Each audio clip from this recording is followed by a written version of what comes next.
नमस्कार. जागतो संयमी तिथे या पुस्तकातील आपण आता सवाई मुक्टी हा भाग आणि त्याच्या पुढचे काही भाग ऐकूयात. सवाई मुक्टी. सबंध जिल्ह्यात सुमारे 150-200 गावांचे निरीक्षण केल्यानंतर जी 4-2 गावे केंद्र करण्याच्या लायकीची वाटली त्यात सवाई मुक्टी हे खेडं होतं. हे खेडं धुळे शहराच्या वायव्येस 8 कोसांवर आहे. गावची वस्ती सुमारे 1200 असेल. जातवारी स्थूलमानाने अशी लावता येईल: मराठे, भिल्ल, रजपूत, तेली, धोबी, महार, ठाकूर, गोसावी, पिंजारी, वाणी, चांभार, सुतार, सोनार, न्हावी, मारवाडी, फकीर, शिंपी. त्यापैकी पिंजारी आणि फकीर हे मुसलमान, बाकीचे हिंदू. ब्राह्मणाचे एक घर आहे, पण तो बाहेर गावी राहतो. या गावातील खालील परिस्थिती मला विशेष अनुकूल वाटली. गावाशेजारीच लहानसा पण बारमहा वाहणारा ओढा आहे. गाव जरा खोलात आहे. लोकसंख्या बेताची. गावात दुफळी नाही. गावाची सुधारणा व्हावी अशी उत्सुकता पुढाऱ्यांच्या अंतःकरणात वसत आहे. वारकरी संप्रदायाचे बीज पुढाऱ्यात आणि प्रतिष्ठित घराण्यातील तरुणात थोडेफार रुजले असून सदर पुढाऱ्यात आणि तरुणात सात्विकपणा आणि भाविकपणा वाढण्याजोगा आहे. या अनुकूल बाबी होत. प्रतिकूल बाबीही 4-2 होत्याच. त्यापैकी सर्वात मुख्य म्हणजे गावात एकाही घरात चरखा दुरुस्त स्थितीत नव्हता आणि एकही विणकर गावात नव्हता. 1928च्या श्रीरामनवमीच्या सुमुहूर्तावर कार्यास सुरुवात केली. समर्थ उद्योग मंदिर त्याच वेळी स्थापन केले. ग्रामसंघटना कार्याचे जे व्यापक स्वरूप माझ्या डोळ्यासमोर होते ते मी त्यांना शब्दांनी पटवून देऊ शकलो नसतो. हे उद्योग मंदिर म्हणजे गावातील लहान थोर पुरुषांनी फुरसतीच्या वेळी जो उद्योग हौसेखातर, कलेच्या अभिवृद्ध्यर्थ किंवा उत्पादनाच्या दृष्टीने उपयुक्त म्हणून करावा असे कार्यकर्ता स्थानिक परिस्थितीचे निरीक्षण करून ठरवतील त्याचे आदर्शस्थान असावे आणि असे उद्योग मंदिर सर्व गावकऱ्यास सबंध दिवसभर मुक्तद्वार असावे अशी माझी कल्पना होती. हौस, कला आणि उत्पन्न या तिन्ही दृष्टींनी खेड्यापाड्यातून शेतकरी वर्गामध्ये जो एक जोडधंदा अत्यंत आवश्यक आणि साधा आणि सुटसुटीत आहे तो म्हणजे खादीच्या पैदाशीचा होय. कातण्या पिंजण्याचे काम करण्याच्या निमित्ताने मी समर्थ उद्योग मंदिर हे बडे नाव दिले होते, तरी त्याला जागा आणि एक अडगळीची खोलीच लाभली होती. कारण त्यालाही जे लायक स्वरूप देण्याची माझी मनीषा होती ती त्यांना शब्दांनी पटवून देण्यापेक्षा त्यांनाच ती भासू लागण्यात विशेष स्वारस्य होते. माझ्या बिऱ्हाडासाठी अशीच एक 2-3 खणांची खोली गावकरी मंडळींनी दिली होती. माझे बिऱ्हाड म्हणजे एक सार्वजनिक बैठकीची जागाच होणार याची अटकळ त्यांना नव्हती. प्रथम गावचे भजनी मंडळ हाताशी धरले. पहिले 2 महिने त्यांच्याशीच विशेष संघटन करून आणि त्यांची परमेश्वरावरची श्रद्धा आणि भाविक बुद्धी न ढळू देता त्यांच्या प्रारब्धप्रधान विचारसरणीची पूर्ण हकालपट्टी करून प्रतिकूल परिस्थितीवर मात करणे हाच खरा पुरुषार्थ आणि यातच नरदेहाचे सार्थक आहे ह्या गोष्टी त्यांच्या गळी उतरवल्या. आणि जनसेवा हीच ईश्वर सेवा होय. धर्मकारण व राजकारण त्याचप्रमाणे व्यक्ती आणि राष्ट्र ही परस्परावलंबी आहेत हे त्यांना पटवून दिलं. अनेक प्रसंग साधून सरकारी नोकरांचा फाजील बडेजाव बंद केला. त्यांना बेमुरवतखोरपणा आणि उर्मटपणा आपणच आपल्या स्वाभिमान शून्य वृत्तीने आणि लांगुल चालनाने शिकवतो असं पटवून दिलं.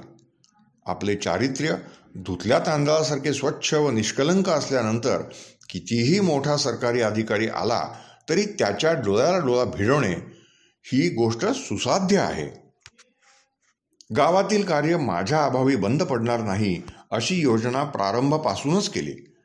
त्याचीच गोड फळे आज पाहावयास सापडत आहेत.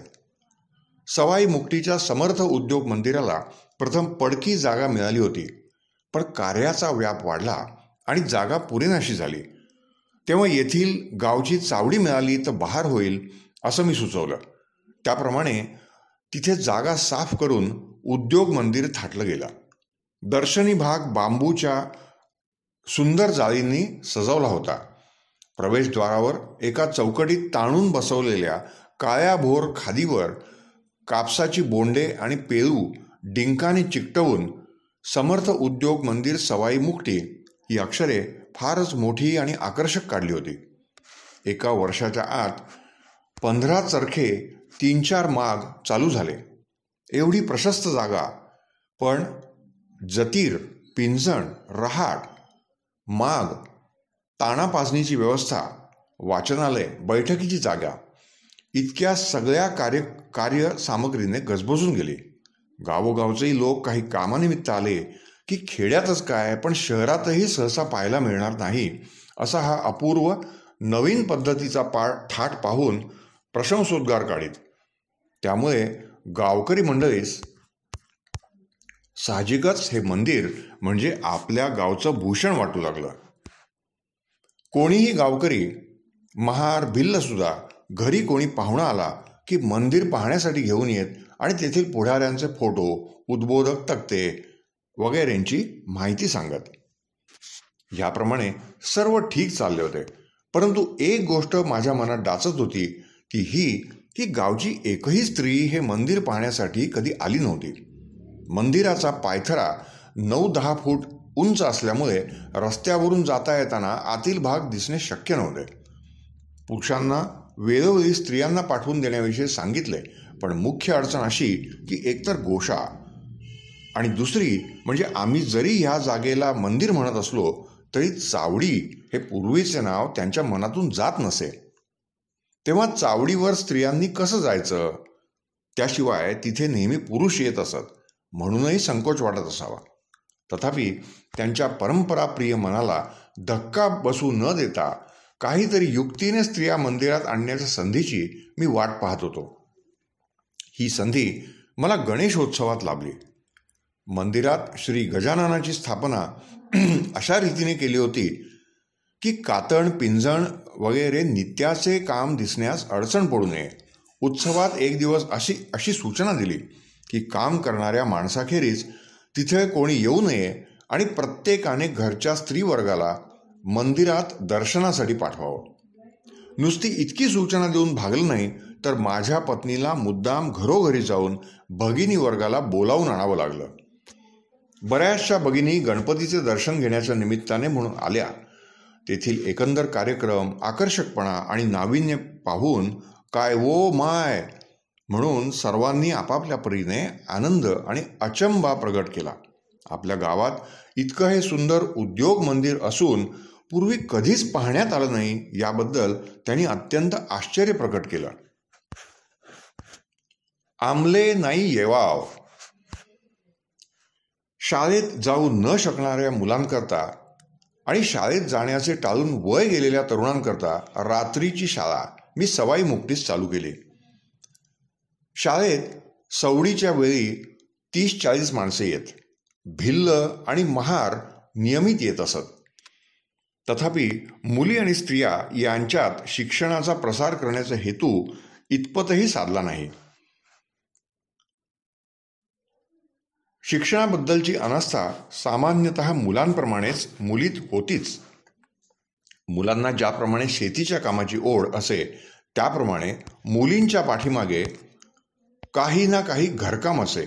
मात्र रात्रीचा निवांत वेळ तरी मुलांना मिळत असे आणि तशा थकल्या भागल्या स्थितीतही कित्येक मुले मोठ्या आस्थेने नियमित हजर राहत आणि शिकूनही तयार होत. मुलींना रात्री जमवणं फार दिवस चालू शकलं नाही. काही दिवस हा प्रयत्न चालला. मी रात्रीच्या शाळेत जाई आणि पत्नी घरी आलेल्या मुलीस व काही तरुण मी रात्रीच्या शाळेत जाई आणि पत्नी घरी आलेल्या मुलीस आणि काही तरुण स्त्रियांनाही शिकवे. दिवसा मी बाहेर गेलो आणि पत्नी घरकामात गुंतलेली असली म्हणजे केव्हाही आपापल्या सवडीनुसार आलेल्या मुलींना शिकवण्याचे काम माझी 7 वर्षाची मुलगी कैलासवासी तारामतीही करीत असे. माझे पाहून पाहून ती मुळाक्षरांच्या आणि चित्रांच्या सहाय्याने मुलींना अक्षरे ओळखण्यास शिकवीत असे. पाढे आणि श्लोकही तिला येत आणि ते ती त्यांना शिकवी. श, श, श, स इत्यादी अक्षरे किंवा काही जोडाक्षरे साहजिकपणेच या मुलींना चांगली उच्चारता येत नसत. त्यामुळे त्यांनी बरोबर उच्चार करावा म्हणून तारामती पुन्हा पुन्हा ठासून उच्चारताना मोठी मौज वाटत असे. 3-4 वेळा सांगूनही त्या मुलींना स्पष्ट उच्चारता आले नाही म्हणजे ती रडू लागे किंवा माझ्याकडे किंवा आपल्या आईकडे जाऊन तक्रार करी. त्या बिचारीला काय माहीत की ज्यांच्या जिभेवर पिढ्यानपिढ्यांचा संस्कार नाही त्यांची जीभ एकदम कशी वळणार. तारामतीचा सवाई मुक्तीसच देहांत झाला. तेव्हापासून या कामाला मध्यंतरी काही काळ खंड पडला. मुलांपेक्षा मुलींना शिक्षण देण्याच्या कामी काही मुद्दे विशेष अडचणीचे वाटले. जिथे पुरुषांना सुद्धा असं वाटतं की आम्हाला लिहिता वाचता येणारच नाही, तिथे स्त्रियांची मनस्थिती काय सांगावी. मुली मात्र बुद्धीने अधिक चुणचुणीत असल्याचे माझ्या अनुभवास येत असे आणि त्यांनी प्रगती बरी केली, पण त्यामध्येच आमले नाही येवाव म्हणजे आम्हाला नाही येणार असं म्हणून केव्हा पटकन पळून जातील याचा नेमच नसे. आईबापांना समजावून सांगायला जावं तर ते म्हणत, अहो पोरींना शिकून काय करायचंय, सासरी गेल्यावर कागदाचे चिठोरेही पाहायला सापडायचं नाही. याचा परिणाम असा होई की सर्वांची तंत्रे सांभाळून जेवढी मिनिटे लाभतील तितक्यावरच संतुष्टता मानावी लागे. पण कौतुकाची आणि उमेदीची गोष्ट इतकीच होती की मुली येत असत मात्र मोठ्या उत्साहानं.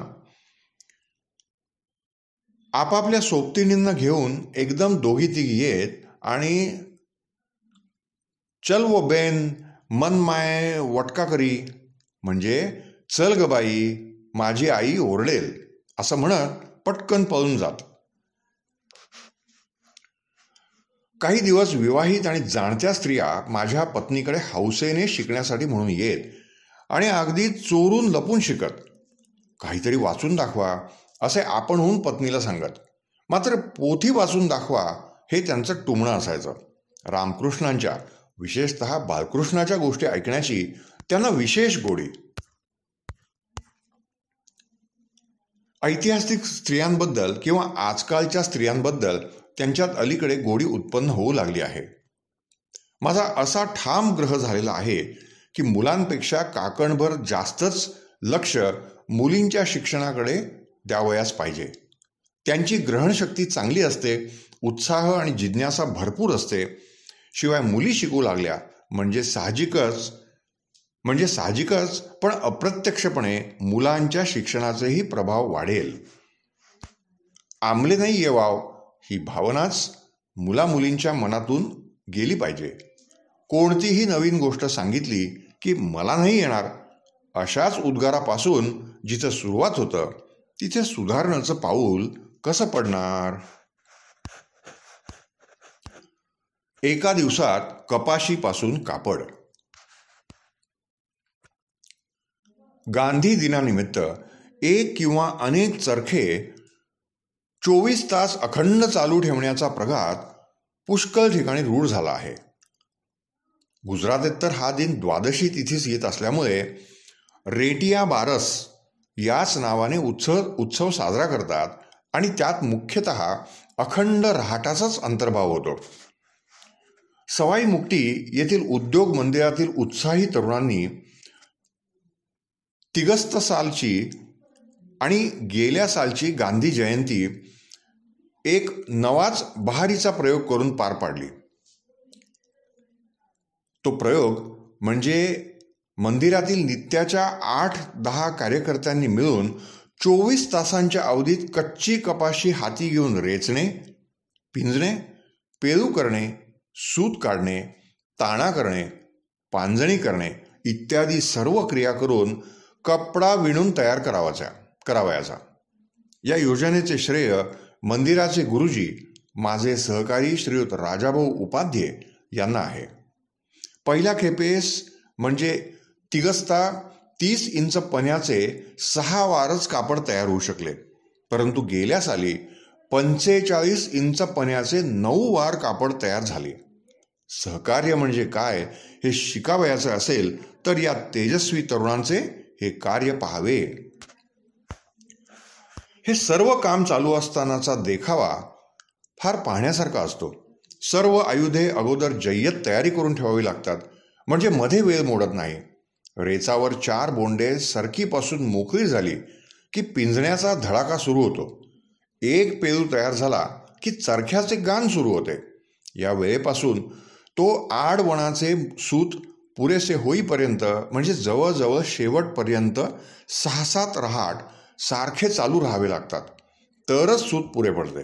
कारण करणाऱ्यांना खूप ताण पडतो, पण पाहण्याची मोठी मौज वाटते.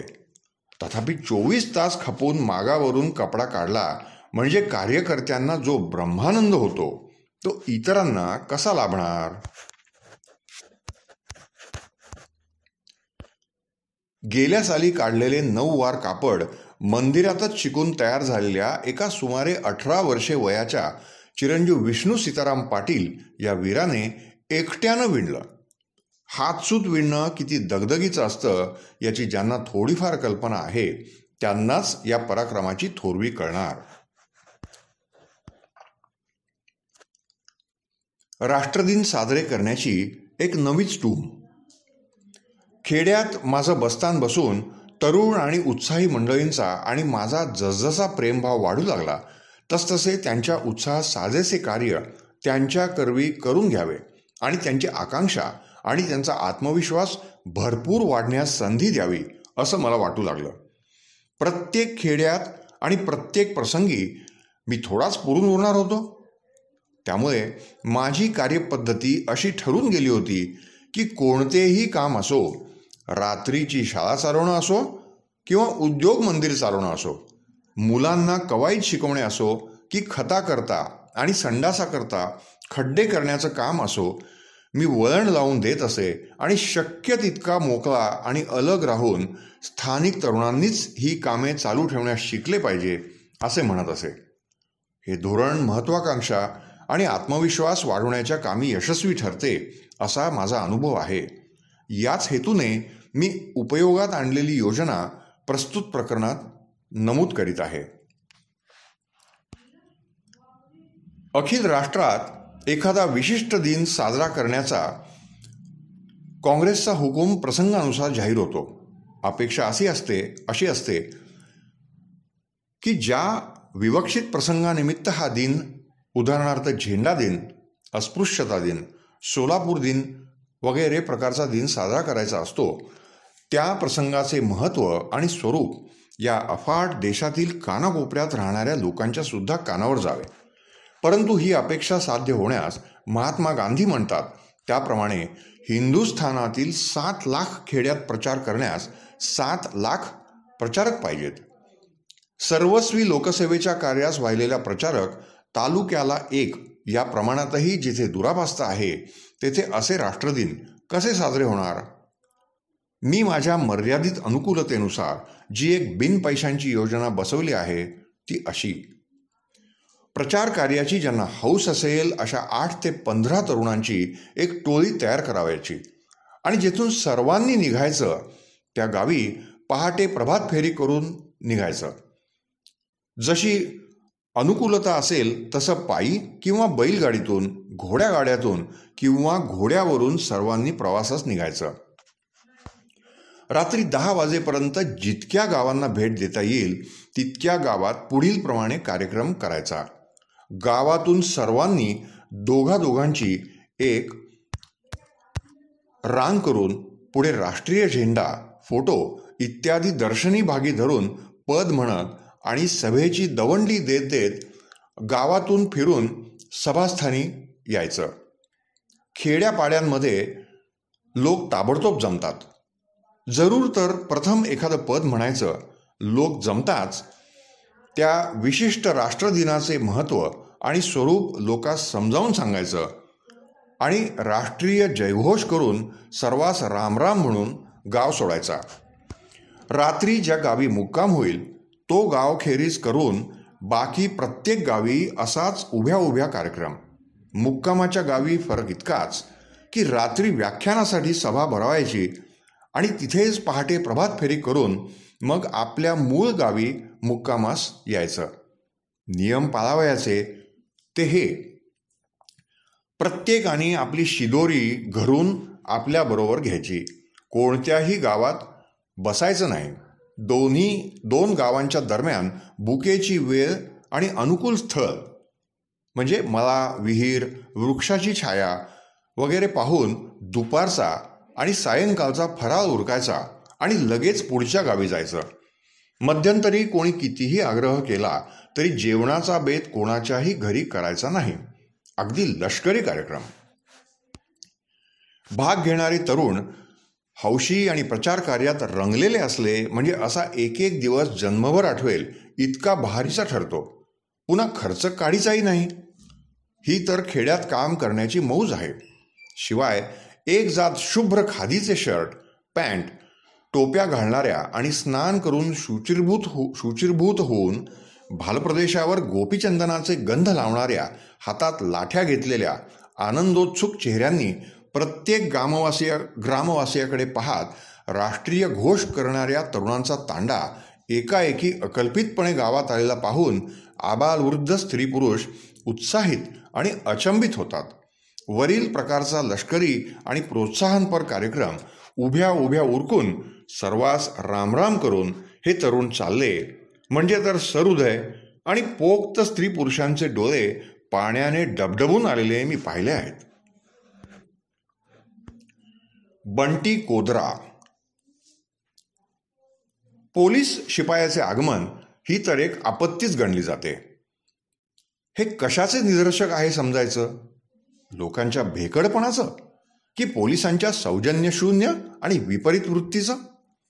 विशेषतः भिल्लांच्या टापूत तर सरकारी अबकारी पोलीस म्हणजे राजेच. भिल्लांच्या टापूत मी फिरत असल्यावेळचा एक प्रसंग आठवतो. त्या काळी सविनय कायदेभंगाच्या चळवळीचा वासही नव्हता. एका भिल्लाची फारच इच्छा होती की मी त्याच्या गावी यावे. आधीच ठरल्याप्रमाणे तो मला घेऊन निघाला. जाताना रस्त्यात सांगू लागला, तुमची आणि माझी ओळख आहे असं तुम्ही दाखवू नका आणि माझ्याशी बोलूही नका.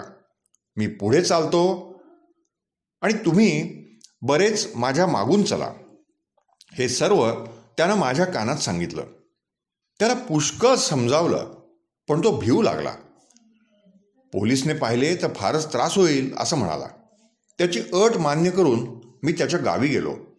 मी कुठल्या तरी खेड्यावर गेलो अशी कुणकुण पोलिसांना लागलीच. तिथं मला कोणी उतरू देईना. त्यामुळे विवंचनेत पडलो. चालून चालून अतिशय थकलो होतो. तपास करता समजले की पोलिसाने येऊन मला उतरण्यास जागा न देण्याबद्दल ताकीद देऊन ठेवली होती. समजूत घालण्यात वेळ न दवडता पुढील गावी जावे असं ठरलं. दुसरा गाव फार लांब होता. सूर्यास्ताची वेळ होती. अपरिचित रस्ता, किड्या कीटकांची भीती. पण तडक चालू लागलो.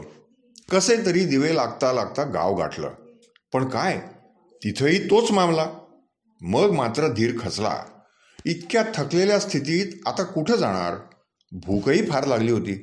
शेवटी मी म्हटले की काय वाटेल ते करा, पण मी मात्र आज येथेच मुक्काम करतो असे म्हणून एकाच्या ओट्यावर सामान भरलेली बगल थैली मी उतरवलीच. तेव्हा त्यानं सांगितलं की हवालदार आम्हाला बजावून गेला आहे. अद्याप गावातच कुठेतरी असेलच. हे ऐकताच मी मनाशी ठरवले की त्याचा मुक्काम तिथेच आपलाही मुक्काम हाच उत्तम मार्ग असे योजून बगल थैली अडकवून काळोखात ठेचा खात तपास करीत चाललो. खेड्यात घरे पांगलेली असतात. शेवटी ते घर गाठलेच. एका खाटेवर हवालदार विडी ओढत बसला होता. जवळ येताच मी म्हणालो, हवालदार, आज तुमच्या घरी माझा मुक्काम. तो चरकला आणि मंडळीही चपापली. अंगलट आलेला प्रसंग गोड करून घेण्यासाठीच की काय नकळे त्यांनी माझ्याकरता एक खाट आणावयास सांगितली आणि औपचारिक प्रश्न विचारले. मी म्हटलं, बोलूच आता सविस्तर. असं म्हणून मी बगल थैलीतील सामान स्वयंपाकासाठी काढलं. हे पाहून ते म्हणाले, कशाला करता निराळं, माझ्याबरोबर होईल तुमचंही. नको नको म्हणून मी झटकलोच. शेजारीच जारीने तयारी चालली होती. सरपण पेटवणे, भांडी घासणे, तांदूळ निवडणे, शिध्याची जुळव असा थाट चालला होता. जेवणी आटोपल्यावर गावातील प्रमुख मंडळीही येऊन बसली. किरकोळ बोलणे झाल्यावर मी त्यांची हजेरी घेण्यास सुरुवात केली.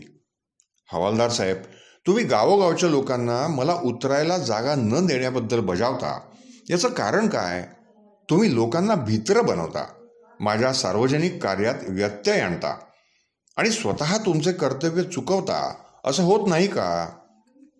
तुम्हाला मी काय बोलतो ह्याचा रिपोर्ट करण्याचा पूर्ण अधिकार आहे. ते कर्तव्य बजावण्याऐवजी माझ्याविषयी भलतीच दहशत आणि गैरसमज तुम्ही का उत्पन्न करता? तुम्ही माझ्याबरोबरच का प्रवास करत नाही? तुम्हाला हे गैरसोयीचं होईल खरं, पण तुमची ड्युटी तीच आहे. सध्या तुम्ही करीत आहात ती तर निव्वळ तुमच्या वरिष्ठांची फसवणूक आहे आणि लोकांचं अकल्याण आहे. बरं, तुमच्या नोकरीबद्दल तुम्हाला पगार आणि प्रवास भत्ता मिळतो ना, मग या गरीब लोकांकडून शिधा का घेता? माझ्यासारखा बरोबर का नाही वागवत? हे बिचारे गरीब लोक बंटी, कोदरा यासारखे विषारी धान्य खातात. आपल्यासारख्यांनी खाल्लं तर सोसणार नाही, गुंगीच येईल. आणि तुम्हाला आणि शेतमालकांना मात्र उत्तमोत्तम गहू, तांदूळ, दूध, तूप वगैरे सर्व यथासांग मिळतं. तैनातीला 4 लोक असतात, तरीही त्या लोकांचे उपकार स्मरण्याचे किंवा उपयोगी पडण्याचं लांबच राहिलं. उलटं, का रे सगळं तू बाजाराला विकलं का? असं दरडावून विचारल्यावर का रे सगळं तू बाजाराला विकलं का?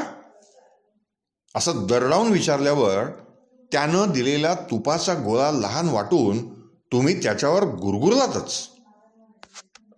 माझं सडेतोंड बोलणं तुम्हाला कडू वाटत असेल, पण या लोकांशी तुमचं आचरण पाहून माझ्या अंतःकरणाची कालवाकालव होत आहे. तुम्ही म्हणाल की त्यांचं खाणेच बंटी कोदरा आहे. किती कठोरपणा हा! शेतात पिकणाऱ्या चांगल्या धान्याने, कापसाने ते सावकाराची घरे भरतात आणि स्वतःची घरे धुवून नवे भीक मागून उसनं आणून तुमच्यासारख्यांची सरबराई करतात. हे त्यांना आवडतं की काय? मी तुमच्याशी काय बोलत आहे हे या सर्व लोकांना समजावे याच हेतूने मी स्पष्ट बोलत आहे. माझ्याबद्दल तुम्हाला जो काही रिपोर्ट तुमच्या वरिष्ठांकडे करावयाचा असेल तो करावयास तुम्ही मोकळे आहात. तुमचे या लोकांशी आचरण कसे असते हे मीही पाहिले आहे. मीही माझ्या वरिष्ठांकडे माझा रिपोर्ट पाठवीनच. जत्रेत दारू. गावोगावहून हजारो लोक जत्रेला आले होते. कित्येक लोकांनी माझ्याकडे येऊन मला कळवलं की जत्रेत बेकायदेशीर दारू विकली जात आहे. कसंही करून तिची बंदी करा. ज्या भागात हा दारू व्यापार चालला आहे त्या भागाच्या आसपास मी 1-2 वेळा चक्कर मारली, परंतु संशय येण्याजोगी जरी परिस्थिती वाटली तरी खात्री होईना आणि मी संशय घेत आहे असं तिथल्या लोकांना समजू देणंही मला मुत्सद्दीपणाचं वाटेना. म्हणून मी 2 स्वयंसेवकांना दोन विशिष्ट ठिकाणी टेहळणी करीत राहण्यास सांगून इतर कार्यास लागलो. थोड्या वेळानं स्वयंसेवकांनी मला खात्री दिली की त्या भागात दारूचा खप मोठ्या प्रमाणात होत असला पाहिजे. मी ताबडतोब फौजदार साहेबांकडे गेलो आणि त्यांना सांगितलं की जत्रेत दारू विक्री बेकायदेशीरपणे आणि मोठ्या प्रमाणावर केली जात आहे. लोकांच्या तक्रारी येत आहेत, तरी तिचा कृपा करून बंदोबस्त करा. त्यांनी आश्वासन दिलं. मी परत फिरलो. बंदोबस्त केल्याबद्दल मला कळवा. मी उद्योग मंदिरातच आहे असं मी त्यांना सांगितलं होतं. त्यांनी कळवण्याचं कबूलही केलं होतं. परंतु सायंकाळ होत आली तरीही निरोप आला नाही. रात्री तर अधिकच दारू खपणार. दारू खपेल तसतशी मोटारीतून आणली जात होती. तेव्हा रात्रीच्या आत निकाल लावला पाहिजे असं काकुलतीने सांगत कित्येक लोक माझ्याकडे पुन्हा पुन्हा येऊ लागले. फौजदार साहेबांच्या निरोपाची अधिक वाट पाहण्यात अर्थ नाही असं ठरवून मी पुन्हा फौजदार साहेबांकडे चाललो. या राज्यात तमाशे बंद करा असं सरकारला सांगणारा मूर्खच ठरणार. कारण जत्रांच्या प्रसंगी सरकारी अधिकारी आणि पोलीसचे अधिकारी यांचा मुक्काम ज्या चावडीत किंवा धर्मशाळेत असतो तिथे अधिकाऱ्यांसमोर आणि त्यांच्याच मनोरंजनार्थ तमाशावर तमाशे झडत असतात.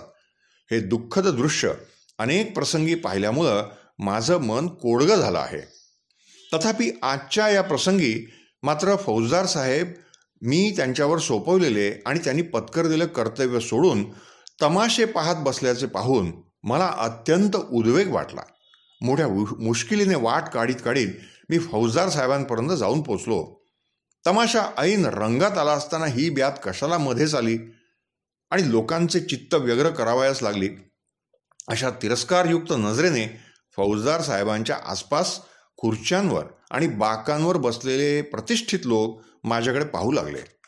मी साहेबांना सांगितलं की अद्याप दारूबाबत काहीच बंदोबस्त झाला नाही, हे बरं नाही. आश्चर्य प्रकट करून लगेच एका हवालदाराला त्यांनी दरावून विचारलं, काय रे, काय करून आलास? काही कोठे आढळलं नाही असं तोंड खाली करून तो काहीतरी पुटपुटला.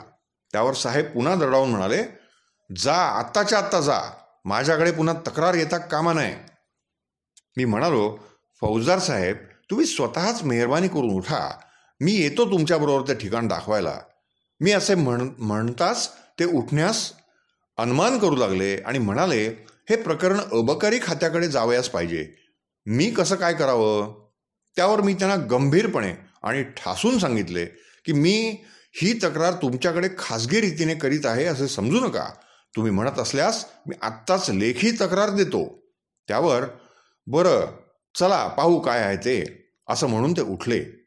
मी त्यांना घेऊन त्या ठिकाणाकडे चाललो. वाटेवर स्वयंसेवकांचा तांडा माझी मार्ग प्रतीक्षा करीत उभा होताच तो आमच्या पाठोपाठ आला. येता येता वाटेत लोक फौजदार साहेबांना स्पष्ट ऐकू येईल इतक्या मोठ्याने लांबून एकमेकांना पुकारत होते, चला रे, भट्टीकडे जाऊ चला. अरे, तठ भट्टीनं जागे गंज गर्दी होई राहिनी. हे शब्द न जाणो फौजदार साहेबांच्या कर्णपथावर आदळले नसतील अशी शंका मुद्दामच मनात आणून मी त्यांचं लक्ष तिकडे वेधलं. त्या जत्रेत दारू विक्रीला परवाना देण्यात आलेला नव्हता. ज्या जत्रेत दारू विक्रीला परवाना देण्यात आलेला नव्हता तिथे भट्टी म्हणजे गुत्ता या नावाने राजरोस संबोधले जाईल इतके ते ठिकाण मशहूर झाले होते. तरीही ते पोलीसच्या लक्षात आले नसेल ही गोष्ट कोणाला तरी खरी वाटेल का? गुन्हेगारांना संशय येऊन त्यांनी निर्वानिरव करून टाकू नये म्हणून आमची आत्तापर्यंतची टेहाळणी दुरूनच होती. परंतु आता खुद्द फौजदारांना घेऊनच आल्यामुळे मी त्या ठिकाणी थेट घुसलो. तो काय देखावा! जिकडे तिकडे दारूच्या बाटल्या आणि काचेचे प्याले, त्याचप्रमाणे दारू पिऊन तर्र झालेल्या, दारू पिण्यासाठी आलेल्या आणि दारू पीत बसलेल्या लोकांची गर्दी. विक्री करणाऱ्यांचे चेहरे गोरेमोरे झाले. प्रमुख एक दोकांनी आमच्या देखत पोबारा केल्याचे मी फौजदारांच्या निदर्शनास आणून दिले. सर्वच लोकांची अशी काही तारांबळ आणि धावपळ झाली की सांगता पुरवत नाही. तरीही विक्री करणाऱ्याला पैसे आवरण्याचा साहजिकच वेळ लागल्यामुळे तो मात्र निसटू शकला नाही. फौजदार साहेबांनी दरावून विचारताच त्याची घाबरगुंडी उडाली. काय रे, परवाना काढलाय का? त्यानं नाही असं सांगितलं. फौजदारांच्या आज्ञेवरून पोलीस त्या बाटल्या, प्याले वगैरे एकत्र करू लागले. इतक्यात टेहळणी करणाऱ्या स्वयंसेवकांपैकी एक चलाक आणि चुणचुणीत मुलगा माझ्याजवळ येऊन सांगू लागला की दुसऱ्या घरात दुसऱ्या एका घरात दारूचा साठा ठेवला आहे. मी लगेच फौजदारांना सांगितलं, साहेब हे केवळ विक्रीचं ठिकाण आहे, कोठार दुसरीकडेच आहे, चला आम्ही दाखवतो. त्यांनाही अचंबा वाटला. त्यांना घेऊन शेजारच्या एका घराकडे आलो आणि येथे दारूचा साठा आहे असं सांगितलं. छे छे, तिथं काही नाही असं म्हणून बरोबरीचे पोलीस उडवाउडवी करू लागले.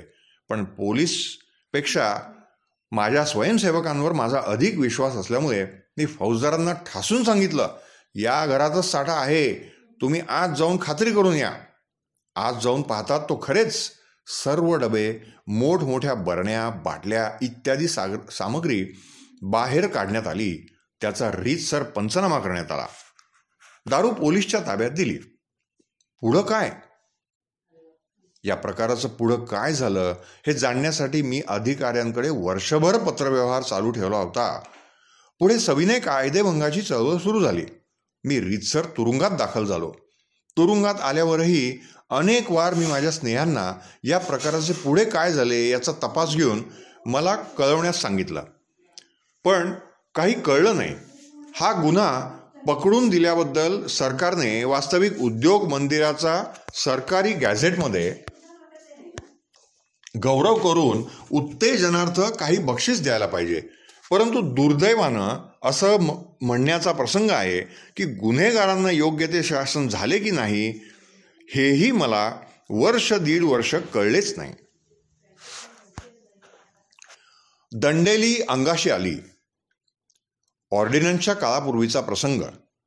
काँग्रेसचे सभासद नोंदण्यासाठी मी खेड्यापाड्यातून फिरत होतो. शहरात सभासद नोंदणे आणि खेड्यात, त्यातूनही ज्या खेड्यात आपले काही वळण किंवा पैशाची देवघेव नाही अशा खेड्यात सभासद नोंदणे या दोहोंमध्ये जमीन अस्मानाचे अंतर आहे. 4 आणे देणे आणि सही करणे या दोन्ही गोष्टी शहरवासियांना अगदी सामान्य आणि किरकोळ होत. परंतु या दोन्ही गोष्टी त्यातल्या त्यात सही किंवा अंगठा देणे ही गोष्ट म्हणजे नेहमी ओळखग्रस्त स्थितीत असणाऱ्या आणि आपल्या अंगठ्याचा दुरुपयोग केला जाईल अशी दहशत कटू अनुभवांमुळे बाळगणाऱ्या ग्रामवासियांना या दोन्ही गोष्टी म्हणजे प्राणसंकट वाटते. ग्रामवासियांची ही स्वाभाविक मनोरचना लक्षात घेऊन आणि भिडेने किंवा आग्रहाने सही अंगठे घेणे तात्विकदृष्ट्या गैर असे मानून माझी कार्यपद्धती मी अशी ठेवली होती की प्रत्येक गावी जाहीर सभा भरवून व्याख्यानाद्वारा काँग्रेसचे धोरण आणि कार्य समजावून सांगायचं. सामान्यपणे ज्या शंका लोकांच्या मनात उत्पन्न होण्याजोग्या असतील त्यांचे भाषणात निराकरण करायचं आणि शेवटी लोकांच्या पुढे सह्यांसाठी कागद आणि टाकदौत ठेवून आपण स्वस्थ राहायचं. इतकंच नव्हे तर लोक आपापसातात भीड घालीत असल्याचे आणि आग्रह करीत असल्याचे मला दिसले तर तसं करू नका, त्यांची मर्जी असेल तसं त्यांना करू द्या असं मी बजावून सांगत असे. वर सांगितलेल्या पद्धतीनं काँग्रेसचे सभासद नोंदत फिरता फिरता एका गावी मी माझा कार्यक्रम केला. सभेनंतर वरील पद्धतीनुसार 18 जणांनी सह्या अंगठे दिले आणि आणखी काही मंडळींचा विचार होता असे दिसले. शहरवासियांप्रमाणे ग्रामीण लोक पैसे बाळगत नाहीत. अर्थातच सभेला येणाऱ्या इसमाबरोबर एक दिडकीही असणे शक्य नसते. त्यामुळे मी सह्यांचा कागद त्यांच्या जवळच ठेवला आणि म्हणालो, आणखी कोणी सह्या करणार असतील तर त्यांच्या सह्या व सर्वांची प्रत्येक 4 आण्यांप्रमाणे होणारी रक्कम माझ्याकडे 1-2 दिवसात द्या असं सांगून मी माझ्या मुक्कामाच्या गावी 3 मैलांवर परत आलो. दुसऱ्या दिवशी दुसऱ्या एका गावाला जाण्याच्या तयारीत होतो. इतक्यात एक इसम आला आणि म्हणाला, तुमचे रात्रीचे सर्व काम फुकट गेले. आज आमच्या गावात मामलेदार साहेब आले आणि त्यांनी चावडीत गावाच्या सर्व लोकांना जमवून सह्या केलेल्या आम्हा 18 इसमांना बाजूला काढलं आणि आमची खूप खरडपट्टी काढली. सर्वांच्या देखत नाही त्या प्रकारे आमची मानखंडणा केली. या काँग्रेसच्या फंदात पडणारे लोक मूर्ख आहेत. त्यांच्या मागे तुम्ही लागू नका. तुम्हा शेतकऱ्यांना हे फंद आणि आमच्यापैकी एकाच्या डोक्यावर खादीची टोपी होती तिकडे बोट दाखवून ही खादी कशाला पाहिजे? ही शहराच्या वकील लोकांची कामं आहेत. तुम्ही गरीब शेतकऱ्यांची नाहीत. तुम्ही बाजारात स्वस्त दिसेल ते कापड घेण्यातच तुमचं हित आहे. खबरदार पुन्हा या गावात सभा आणि हे फंद कराल तर. मग पोलीस आणि मुलकी पाटलाच्या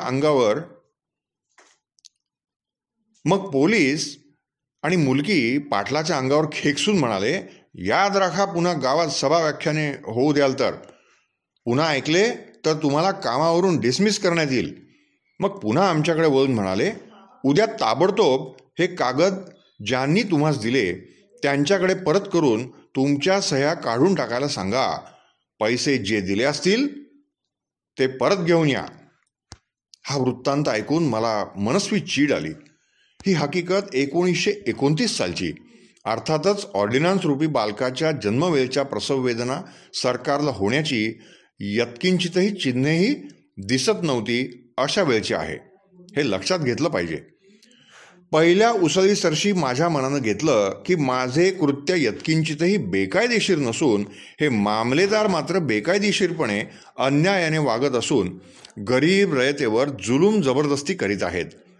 त्यांच्या भाषेत आणि वागणुकीत त्यांना शिष्टाचारालाही फाटा दिला होता. त्यांनी शिष्टाचारालाही फाटा दिला होता. माझ्या कार्याचा आणि व्यक्तिशः माझा त्यांना चांगला परिचय होता.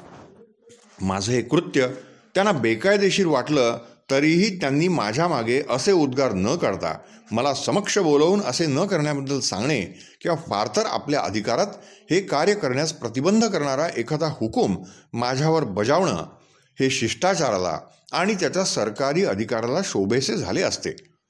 स्वतःची राजनिष्ठा प्रकट करण्याच्या भरात अशी कृत्ये केल्यानेच रयतेची असेल नसेल ती राजनिष्ठा दिवसेंदिवस नष्टप्राय होत चालली आहे हे यांच्या कधी लक्षात येणार? हा क्षोभकारक वृत्तांत ऐकताच दुसऱ्या दिवशी गावी जाण्याचे मी योजले होते ते रद्द करून पुन्हा याच गावाकडे मोर्चा वळवला. पुढं काय करावं, कसं वागावं या विचारात चित्त गढून गेलं होतं. गावाला पोहोचेपर्यंत एक विचार कायम करून टाकला. सरकारी अधिकाऱ्यांना इभरत असते तशी आम्हा सार्वजनिक कार्यकर्त्यांनाही असते. मी गावात आल्याची बातमी हा म्हणता गावात पसरली. कारण या झालेल्या सर्व प्रकाराने गावात खळबळ उडाली होती. ज्यांनी व्यवहार ज्ञान आणि दूरदर्शीपणा राखून सह्या किंवा अंगठे केले नव्हते ते म्हणू लागले, म्हणूनच आम्ही सह्या केल्या नाहीत. आम्हाला माहीतच होते अशी काहीतरी भानगड होईल. अहो, सत्तेपुढे शहाणपण व्यर्थ आहे. मला ऐकू येईल इतक्या मोठ्याने ही भाषा परस्परात चालली होती. यावरून मी येण्यापूर्वी काय झाले असेल याचा मी तर्क करू शकलो. एखादे कार्य कोणी करू लागला म्हणजे व्यवहार ज्ञानाचा आणि मुत्सद्दीपणाचा आव आणून हे काम कसं साधतंय, हे फसलंच पाहाच तुम्ही, अशी दक्षता प्रारंभापासूनच लावणारे आणि ते खरोखरीच फसलं म्हणजे व्यवहारी आणि मुत्सद्दी या दोन पदव्यांबरोबरच भविष्यज्ञानी ही पदवीही मिळाल्याचाच जणू काय त्यांना आनंद होतो. टिऱ्या पिटून ते जिकडे तिकडे सांगू लागतात, पहा मी म्हणत नव्हतो काय साधणार नाही म्हणून. मोठमोठ्या जाणत्या आणि विद्वान लोकांची ही कथा, मग बिचाऱ्या ग्रामवासियांची वेगळी ती काय असणार? मी यावेळी वाद घालण्याच्या वृत्तीत नव्हतो.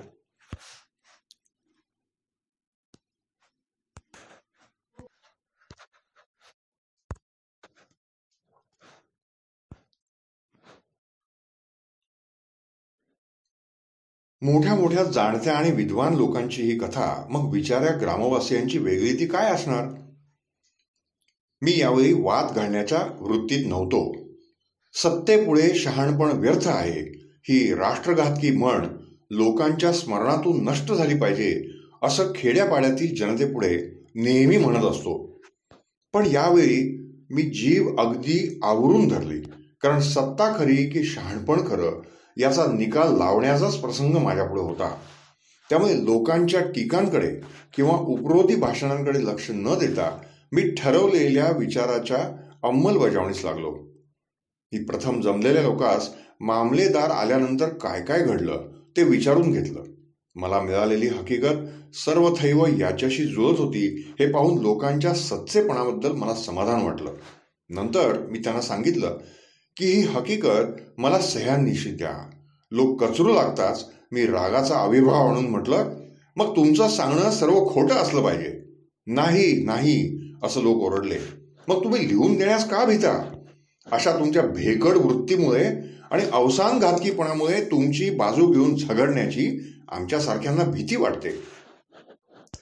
कारण आम्ही तुमची दुस्थिती बघून सरकारशी झगडत राहायचं आणि तुम्ही साहेब गावी आले की स्वतःच्या कुटुंब पोषणापुरती घरात बाजरी नसताही साहेबाची सरबराई करून त्याला आपले नाटकी ऐश्वर्य दाखवण्याचाच पुरुषार्थ मानायचा. साहेबांनी मुद्दाम तपास केला तरी सांगायचं, साहेब तुमच्या कृपेने सर्व काही ठीक आहे असं सांगून तुम्ही आमच्यासारख्यांना तोंडघशी घालता. खोटं सांगू नका, पण हा प्रकार खरोखरीच घडला असेल तर उद्या खुद्द मामलेदार साहेबांनीच दरडावून विचारलं तरी तुम्ही सांगितलं पाहिजे की हो तुम्ही असंच म्हणालात. मी तुम्हाला माझा विचार सांगतो. माझं सर्व कार्य कायदेशीर आहे आणि मामलेदाराची वर्तणूक गैर आहे. म्हणून तुम्ही जर मामलेदार काय बोलले हे तुमच्या सह्यांनीशी लिहून द्याल तर मी ताबडतोब धुळ्यास कलेक्टर साहेबांच्या पुढे हे प्रकरण ठेवतो. माझा काही गुन्हा असेल तर मी शिक्षा भोगेन, पण मामलेदारांकडेच दोष आला तर त्यांना काही समज दिली जाईल अशी मी योजना करण्याचं ठरवलं आहे. बोला, तुम्ही लिहून देणार का नाही? लोकांनी मान्य केलं. मजकूर लिहून सह्या आणि अंगठ्यांनी कागद भरला. आणखी कितीतरी सह्या अंगठे मिळाले असते, पण आवश्यकता न वाटल्यामुळे सर्वांच्या घेतल्या नाहीत. लगेच मी धुळ्याच्या मार्गाला लागलो. कलेक्टर साहेबांच्या पुढे पश्चिम खानदेश जिल्हा मंडळाचे अध्यक्ष श्रीयुत नानासाहेब देव यांच्या मार्फत हे प्रकरण ठेवण्यात आलं. अपेक्षेप्रमाणे मामलेदार साहेबास ठपका दिला गेला. मी माझे काम चालू ठेवावे, पुनरपी त्यात व्यत्यय येणार नाही असं आश्वासन मला मिळालं. मी या आनंदाची बातमी घेऊन 4 कोस मोटारीने आणि 4 कोसांची आडवाट चालून धावपळ करीत सूर्यास्तासमयी मुक्कामी येऊन पोचलो. येथून 3 मैलांवर असलेल्या त्या गावी ही बातमी केव्हा एकदा पोचवीन असं मला झालं होतं. कारण या प्रकरणाचे काय होतं हे समजण्यास तेही लोक साहजिकच उत्सुक होते. माझ्या तरुण सहाय्यकांचा तांडा घेऊन त्याच रात्री त्या गावी समारंभाचे आणि जंगी व्याख्यान जोडावयाचे असं मनाशी ठरवलं होतं. बरेचसे सहाय्यक आपापल्या उद्योगासाठी शेतात गेले होते. ते येऊन त्यांच्या गुराढोरांच्या चारा पाण्याची, गाई म्हशी धुण्याची आणि त्यांचं दूध काढण्याची आणि जेवणा खाण्याची व्यवस्था झाल्यावर ते बिचारे मोकळे होणार. त्या गावी पोहोचण्यास मात्र फार रात्र झाल्यास लोक झोपतील, मग सभेस रंग चढणार नाही अशा सर्व विवंचनांचा विचार करूनही मी ती योजना कायम केली होती. मी वेशीतच बसून राहिलो. शेतातून जो जो सहाय्यक येईल त्याला जेवण खाण वगैरे काम झटपट आटोपून तयार होण्यास सांगत राहिलो. खेड्यातील तरुणांच्या उत्साहाचं काय वर्णन करावं. बिचारे सकाळीच न्याहारी फडक्यात बांधून घेऊन शेतात जातात. ते उन्हातान्हात कष्टाचे काम करून थकून भागून सायंकाळी घरी परत येतात. पण ही आनंदाची बातमी ऐकताच सर्वांच्या अंगात जणू काय वाऱ्याचा संचार झाला. झटपट ढोराढाकरांचे चारा पाणी आणि स्वतःच्या वाटणीची चटणी भाकरी खाऊन एक एक जण जमू लागला.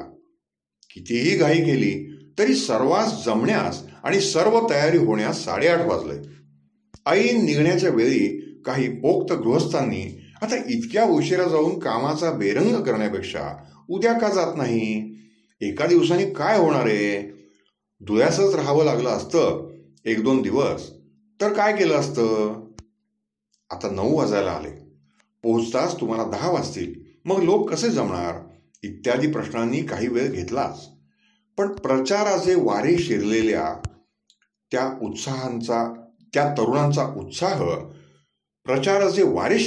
तरुणांचा उत्साह रतीभरही ठळला नाही हे पाहून मला अंगावर मूठभर मास चढल्यासारखं वाटलं.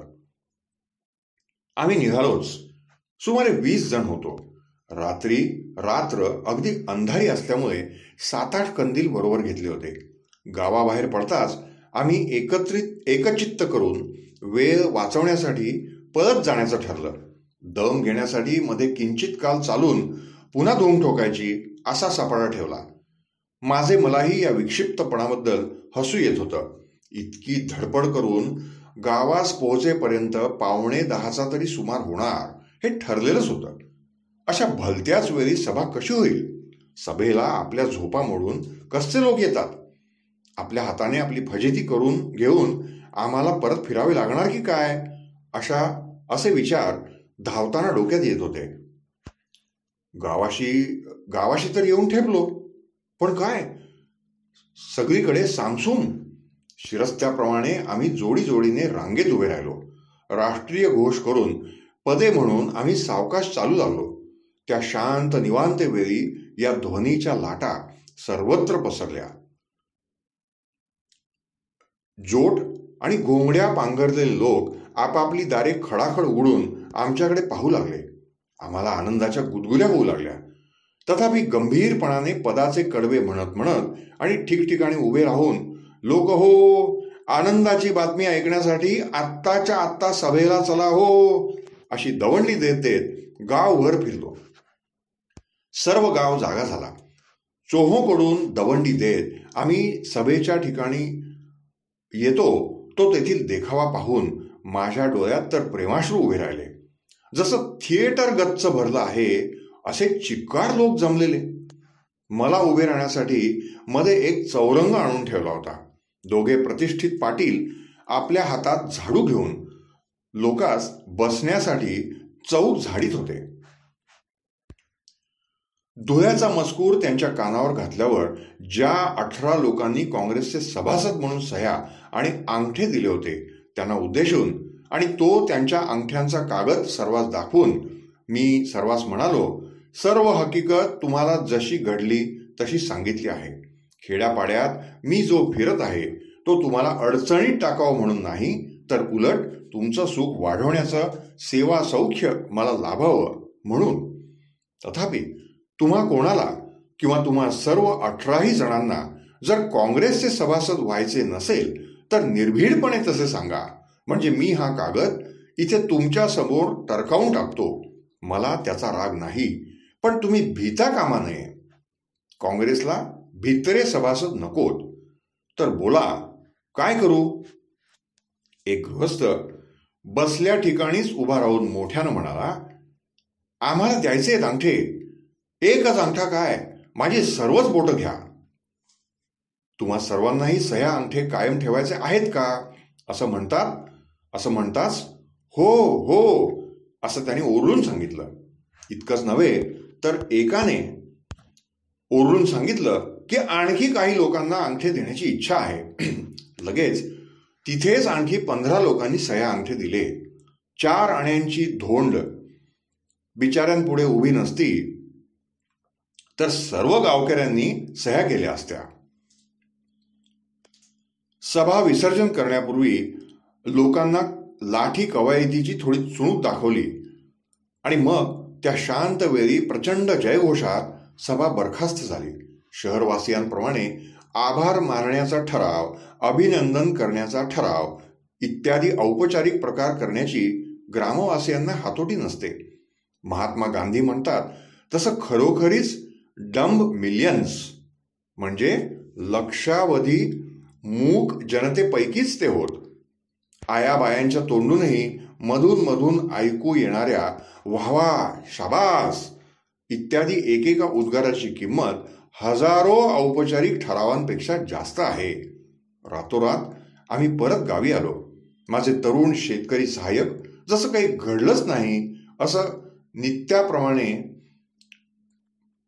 पहाटे उठून बिचारे आपापल्या शेतीच्या उद्योगाला लागले. यानंतर आपण पुढच्या भागामध्ये आया बहिणींची लज्जा तरी हा भाग आणि त्याच्या पुढचे काही भाग ऐकूयात.